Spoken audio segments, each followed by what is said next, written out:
What was it with you and John Candy? Like, John Candy was one of your all-time favorites. Yeah, the when I actor was John when Candy. I was a kid, everybody was talking about SNL, and of course SNL was a huge thing. Yeah. But my brothers and I, we were staying at my grandfather's house. He had this little cottage in Misquamicut, Rhode Island. And one night, my brothers came and woke me up and said, "There's this thing on TV that's so amazing," but it was like finding a rare jewel. They showed me SCTV, and it's Unbelievable. unbelievable, and it was so funny, and it was the first time I thought, as much as I liked SNL, I thought, they're making this for me.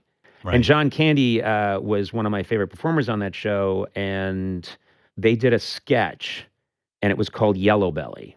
It's a promo for a TV show. And coming next on SCTV this fall, Yellow Belly. And he plays this coward who was a cavalry officer and is a coward. So it's John Candy shaking, and a woman and a girl, a little daughter, pass by. And one of them says, "Mama, is that Yellow Belly?" And she goes, "Yes, that's Yellow Belly." And Yellow Belly turns around and shoots them in the back.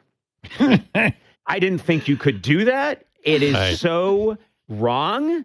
And Yellow Belly. I laughed so hard. The next year, I wanted John Candy to come. At Harvard. Yeah. And so we got John Candy to come. And I'll never forget, I picked him up and we're in the car and I just said, "I'm sorry, Mr. Candy, but Yellow Belly." And he gives like a big John Candy laugh and he goes, "Yeah, that was crazy. Yeah, that was funny." And then we ended up hanging out. And what I remember most clearly is he was everything I wanted him to be. He was John Candy. He was over the top, funny all the time, called me kid. And what I remember very clearly is I had been given a list. He was supposed to be on a diet, the Pritikin diet. We drive and he says, "Kid, let's take a walk." I said, "Oh, okay, Mr. Candy." "Come on, don't call me, Mr. Candy. I'm John." All right, John. I'm walking along next to him and we're roaming around Cambridge. And the first thing he does is he sees a pastry shop and he goes, "Let's go, kid." And we go into the pastry shop and he goes, "I'll have one of those, one of those, one of those, one of those." And they start stacking eclairs, all these different eclairs into a box. I think there were 3 colors and they're stacking them all into a box. And he sees me looking at him and he nudges me and he goes, "Don't worry, kid. They're Pritikin eclairs." And I was like, I thought he is this guy. Yeah. And then a lovely thing happened, which is, I told this to somebody, it got back to someone in their family. They were going through some of their dad's stuff. And they found some photographs and her dad, John, had taken 2 photos of me that day at Harvard.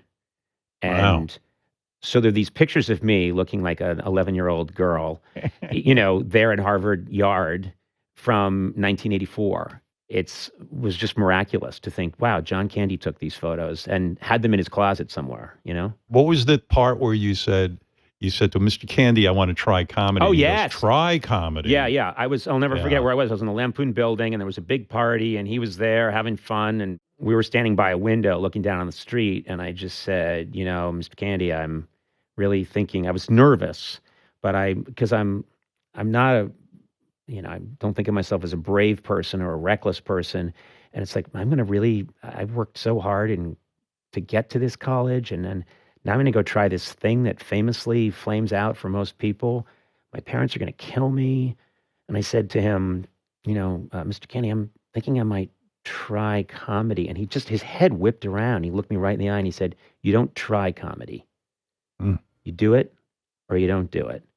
And that hit me very powerfully. Like there's no, and I think that was my attitude going into it in 85 was, I'm not going to take the LSAT. I'm not going to have a backup. This just has to work.